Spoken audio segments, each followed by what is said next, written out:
Okay, so this has an if-then statement in the principle, right? Then it has an application, and we're asked to justify the application. So, can anyone tell me the if-then rule? If what, then what? If not a children's book. Yep.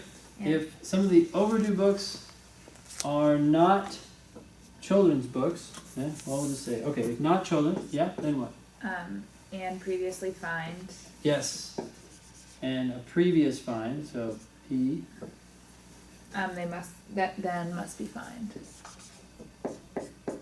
Okay. Sound good? Yeah. Okay.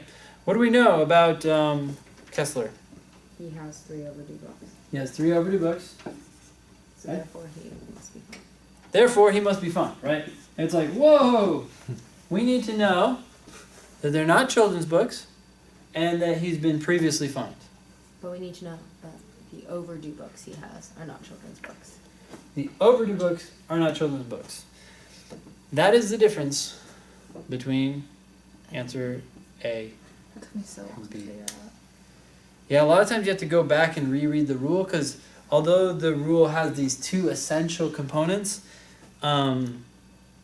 really these letters right here represent phrases, Yeah. right? And it's got to match that phrase. Yeah. So for B, I know it's right because A doesn't have some of the overdue books. Yeah. But for B, when I didn't see that, the Mhm. reason I crossed out B was because of one of the overdue books rather than being some. Well, But do you is remember one the not definition of defined? sum? Yeah, so it's at least one. It's at least one. Okay.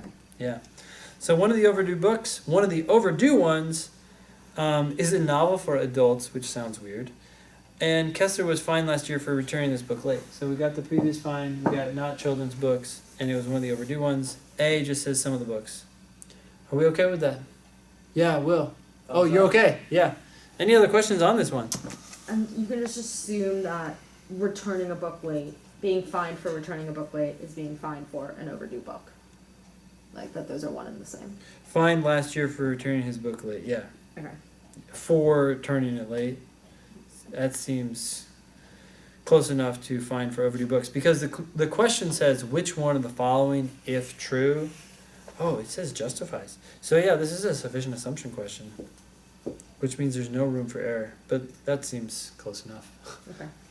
So C is wrong because in previous years Kessler has returned various books late, but we don't know if he was fined or not, right? None of the books is.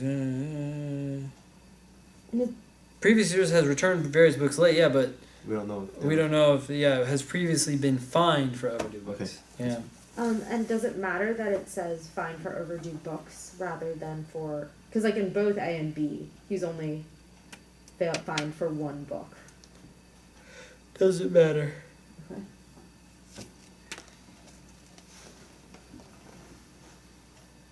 Yeah, because in their minds, plural, it might be a grammatical thing, but it's not a logical thing. Yeah. All right. Any other questions on this one? Okay.